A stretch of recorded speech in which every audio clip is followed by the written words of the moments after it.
नारद जी कहे मैं नहीं मानता, पुरुष कोई ना कोई बात तो स्त्री से छुपाता ही है, वो चाहे कोई भी हो।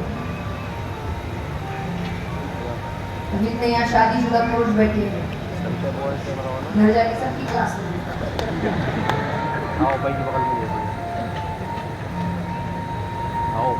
पर जो है वो है सच है कि पुरुष कोई ना कोई बात तो स्त्री से छुपाता ही। माता ने कहा ऐसी कोई बात नहीं है। बोले अगर नहीं है तो आपने अमर कथा सुनी है? बोले ये कौन सी कथा? अरे बोले बहुत गोपनीय कथा है, बाबा हर किसी को नहीं सुनाते, जिससे सबसे ज्यादा प्रेम करते हैं उसको ही सुनाते। माता ने कहा इसका मतलब मुझसे प्रेम ही नहीं करते। अच्छा मैं चलता हूँ, बाबा से मत कहना कि मैं आया था। नारद जी ने तो अपना काम कर दिया। भोले बाबा आते हैं रोज की तरह, कोई स्वागत नहीं, कोई आओ भगत नहीं, कोई दरवाजे पर लेने नहीं गया, खुद ही अंदर आके बैठ गए। बैठने के बाद भी कोई बात नहीं, वरना हमेशा आती तो कहाँ गए थे, किससे मिले, क्या हुआ, सारी बातें होती थी। माता बात ही नहीं करती।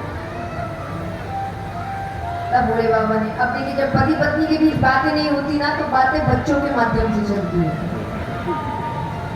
है ना? या तो बच्चे बात इधर उधर करेंगे और या फिर दोनों बात भी करेंगे तो सिर्फ बच्चे के लिए, उसका कोई काम है तो बात करेंगे। तो भोले बाबा को भी लग रहा है कि क्या बात शुरू करूं, तो उन्होंने बच्चों का ही माध्यम चुना। वो क्या करे, गणेश कार्तिक कहाँ है? माता ने कहा गए होंगे कहीं, दिन भर अपने पास रखो। देखिए एक सुझाव मैं सभी को देना चाहूंगी जितने पुरुष हैं यहाँ पर, क्योंकि कई बार पुरुष यही कहते हैं कि हमें पता ही नहीं कि कब नाराज है, समझ ही नहीं आता, सीधे सीधे नहीं बोलते, कभी नहीं बोलते, वही सीधे सीधे तो नहीं बोलते। ये तो पक्की बात, आपको खुद को समझना पड़ेगा। अब पुरुषों की शिकायत रहती कैसे समझे, तो ऐसे समझे जब आपके सीधे सीधे प्रश्नों के उल्टे उत्तर आ रहे हैं, मतलब कुछ गलती हुई है, अब बैठ जाओ सोचने कि क्या गलती हुई। क्योंकि भोले बाबा ने बहुत ही साधारण सा प्रश्न पूछा, गणेश कार्तिक कहाँ है? माता कहती गए होंगे दिन भर अपने पास। भोले बाबा कहते नहीं। भोले बाबा ने कहा देवी आप नाराज हैं? माता कहती है आप पहले बताइए आप मुझसे प्रेम करते हैं क्यों? भोले बाबा कहते हैं कोई पूछने की बात है, बहुत प्रेम करते हैं, सबसे ज्यादा प्रेम हम आपसे करते हैं। तो बोली अमर कथा क्या? भोले बाबा ने कहा इसके बारे में किसने बता दिया? भोले बाबा नेत्र बंद करते हैं तो पूरा दृश्य सामने आ जाता है। भोले बाबा कहते ब्राह्मण देवता आते हैं और अपना कोई ना कोई काम करके जाते हैं। भोले बाबा ने कहा नहीं सुनाई तो अब सुना देंगे। माता कहे अब तो सुनानी ही पड़ेगी, अभी तक क्यों नहीं सुनाई? तब भोले बाबा ने कहा कि मैंने आपको बहुत सी कथाएं सुनाई हैं। बोले हाँ तभी तो मुझे शिकायत है कि जब इतनी सुनाई तो इसमें क्या खास बात है, तो ये नहीं सुनाई मुझे। बोले मैं जब भी आपको कोई कथा सुनाता आप क्या करते? मैं प्रचार प्रसार करती और लोगों को बताती, कथा तो यही है, जितनों को पता उतना अच्छा। बोले बस इस कथा में यही नहीं कर सकते, सबको नहीं सुना सकते। इस कथा का नाम क्या है? अमर कथा, यानी सुनने वाला अमर हो जाएगा। ये थोड़ी सबको सुना सकते हैं। माता ने कहा ठीक है मैं किसी को नहीं सुनाऊंगी, आप मुझे सुनाएं। भोले बाबा ने कहा ठीक है। तो कैलाश पर्वत की ऊंची शिला पर जाकर बैठते हैं कल्पतरु वृक्ष के नीचे। अब भोले बाबा कथा आरंभ करने जा रहे हैं, उससे पहले पहली ताली बजाते हैं, एक एक ताली,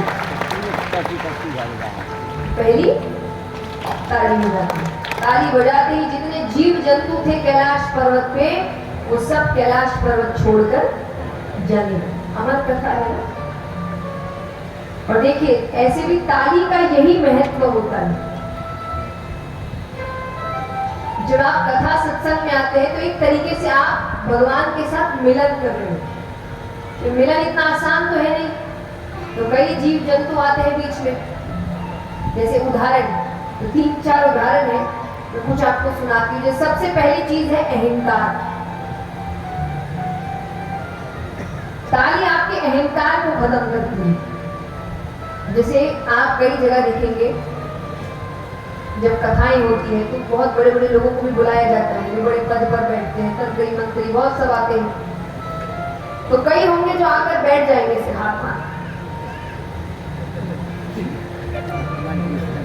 ताली नहीं बजाते, हाथ बांध कर बैठे।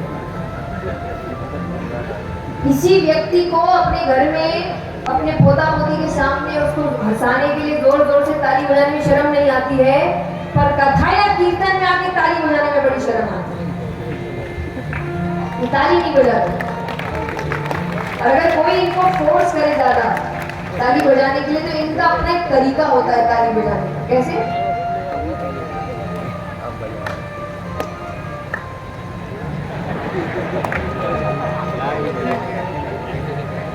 इससे तो नहीं बजाओ अच्छा, लेकिन ये क्या है? अहंकार। कि भगवान के दरबार में आकर भी व्यक्ति ये सोच रहा है मैं कौन हूं। तो अहंकार। तो जो ताली नहीं बजाते तो यहाँ भी अहंकार लेकर आते। ताली का अर्थ आप अहंकार बाहर छोड़कर आते। तो ताली आपके अहंकार को खत्म करती है। दूसरा आलस्य। अब देखिए कथा 3 घंटे के आसपास की होती है, कहानियां कथाएं बहुत में, बातें बातें ज्ञान की बातें। तो व्यक्ति बैठ के सुनता जा रहा है बहुत देर तक। एक दो झपकी तो लगी जाती है, इसलिए बीच में भजन आते हैं। अब भजनों में मगर जरूरी है कि आप ताली अच्छे से बजाएं, इसलिए भजनों में आपको ताली बजाने बार बार कहा जाता है। क्यों? क्योंकि आपके अंदर एक ऊर्जा पैदा हो जो काफी समय तक आपको आलस्य से दूर रहे। तो आपके आलस को दूर करती है। तीसरा, कई बार हमारे आसपास ही ऐसे जीव जंतु बैठ जाते हैं जो खुद तो कथा सुनते नहीं, दूसरे को भी सुनने देते हैं। हर थोड़ी देर में सुपारी पानी कहां से? इनकी अपनी कथा चल रही है सच में। और ऐसा नहीं ये लोग कथा में ये आएंगे 7 दिन।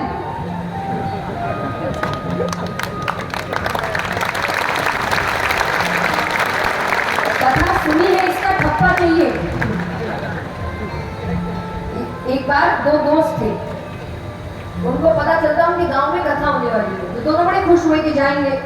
अब बेचारे एक दोस्त को कोई काम आन पड़ गया तो वो जा नहीं पाया, तो उसने अपने दोस्त से कहा तुम जाना कथा में। तो बोले हाँ ठीक है।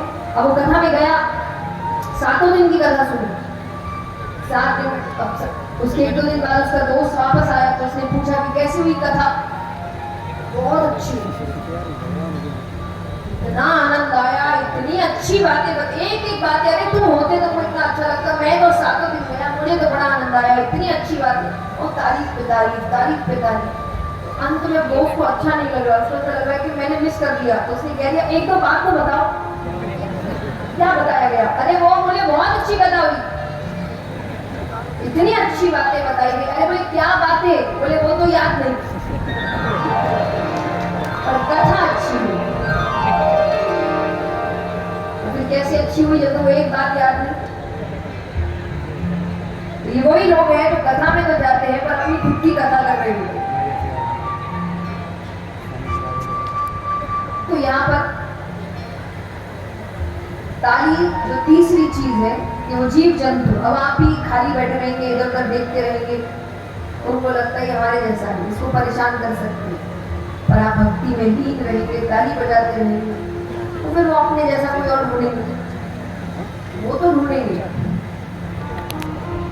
बस वो आपको ना ढूंढे, आपको ये ध्यान रखना है। तो यहाँ पर महादेव जी ने पहली ताली बजाई और जितने जीव जंतु थे कैलाश पर्वत छोड़कर जाए। दूसरी ताली बजाते हैं, महादेव जी का जो त्रिशूल है वो कैलाश पर्वत की 3 बार परिक्रमा करता है। कोई छिपकर तो नहीं बैठा, अमर कथा है। तीसरी ताली बजाते हैं, सुगंधित हवाएं बहने लगती है, भक्ति में वातावरण हो जाता है। अब भोले बाबा कह रहे हैं कि देवी इस कथा में निद्रा रानी परीक्षा लेने के लिए आती है। निद्रा रानी यानी नींद। तो आप ध्यान से सुनिएगा। माता ने कहा ठीक है। भोले बाबा कहते लेकिन फिर भी हो सकता है कि कथा करते करते मैं ही अपने नेत्र बंद कर लूं, लीन हो जाए, तो आंख बंद करके कथा करते रहे तो देख नहीं पाएंगे कि उठ रही कि सो रही हो। तो आप एक काम करिएगा, हर थोड़ी देर में कहते रहिएगा स्वामी स्वामी स्वामी। मेरे कान में आवाज जाती रहेगी तो मुझे पता रहेगा आप जग रही हो। तो महिलाओं को ज्यादा पता होगा, व्रत इत्यादि करते कहानियां पढ़ते ना, तो सामने वाले को कहते हैं ये महादेव जी ने शुरू किया, ये पता रहे सामने वाला सुन रहा है। माता ने कहा ठीक है। अब उसी पेड़ के ऊपर, इस पेड़ के नीचे कथा कर रहे हैं, एक सूवे का अंडा पड़ा है। सूवा यानी तोता। महादेव जी जैसे ही कथा आरंभ करते हैं कि उसी वक्त वो अंडा फूटता है, उसमें से एक शुभ बालक निकलता है, वो भी बैठकर कथा सुन रहा है। थोड़ी देर तो माता ने कथा सुनी, थोड़ी देर बाद सो गए। अब महादेव जी कथा कहते जा रहे, नेत्र बंद है उनके और कथा कहते जा रहे, वो रुक नहीं रहे। क्यों नहीं रुक रहे? तोते का ये स्वभाव होता है कि अगर वो कोई शब्द बार बार सुन ले तो उसे दोहराने लगेगा। तो माता तो सो गई, वो शुभ बालक कह रहा है स्वामी स्वामी। पूरी कथा महादेव जी ने कही। बीच में उठते हैं, देवी आपने क्या समझा? देवी तो नींद। भोले बाबा उठाते हैं। माता ने कहा मुझसे गलती हो गई, आप फिर से कहिए, मैं अब नहीं सोऊंगी। भोले बाबा ने कहा वो तो ठीक है, पर अगर आप सो रही थी अभी तक स्वामी कौन कर रहा था? इधर उधर देखते हैं, नजर ऊपर जाती है, शुभ बालक बैठा है। अब महादेव जी को क्रोध आ गया। उनको नहीं पता कि अंडा ही उस वक्त फूटा। उनको लग रहा है ये कोई माया भी है जिसने कथा चोरी से सुनी। तो आगे आगे शुभ बालक और पीछे पीछे हाथ में त्रिशूल लेकर मारने गई उसको। अब वो देवी देवताओं के पास जा रहा है, कोई सहायता नहीं कर रहा। महादेव जी से कौन बैर ले रहे? तो कहते हैं कि जब दैत्यों से संकट आए तो देवताओं के पास जाओ, कि जब दैत्यों से संकट आए तो देवताओं के पास जाओ, और जब देवता से ही संकट हो बताओ तब किसके पास जाए?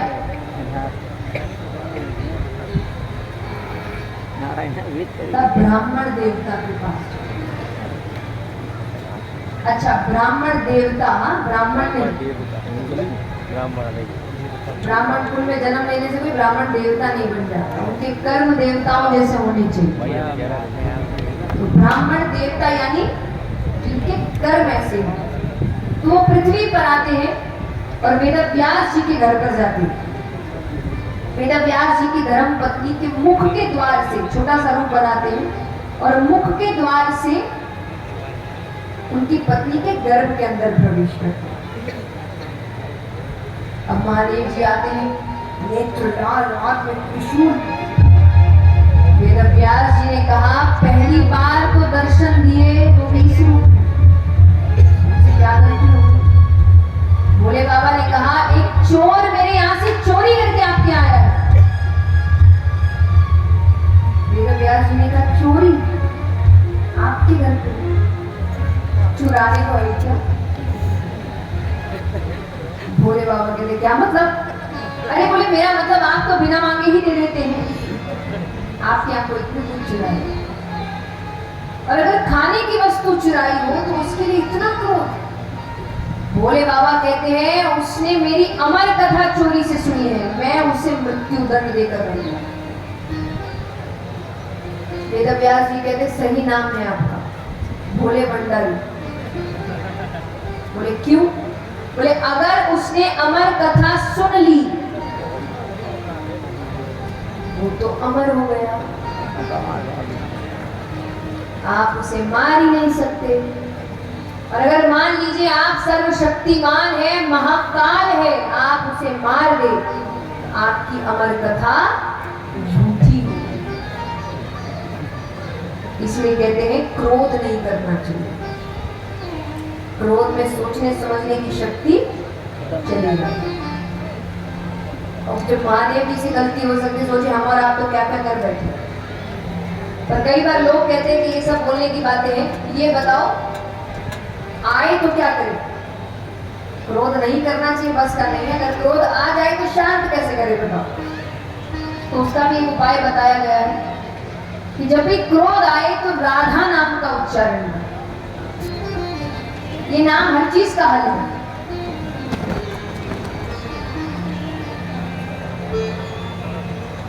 कुछ नहीं हुआ।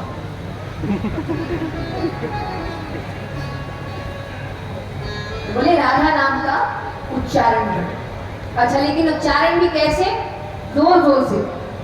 मान लीजिए कोई आपको क्रोध दिला रहा है, क्रोध कब आता है? जब सामने वाला कुछ कह रहा है जो आपको अच्छा नहीं लग रहा। तो जैसे ऐसी परिस्थिति आए उसी के सामने जोर जोर से राधे राधे राधे राधे राधे राधे राधे कहने लगना।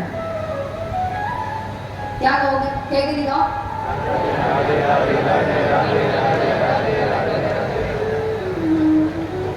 कैसे अपने चेहरे पर मुस्कुराहट आए? इससे दो चीज होगी, एक तो आपका क्रोध शांत होगा, आप मुस्कुरा रहे हैं, और दूसरा जो आपको क्रोध दिला रहा है उसको क्रोध आ जाएगा।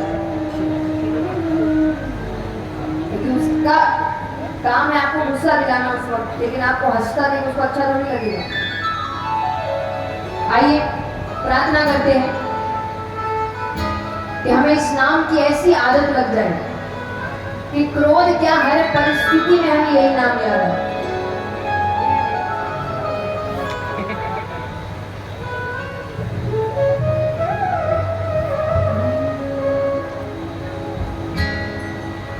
किशोरी कुछ ऐसा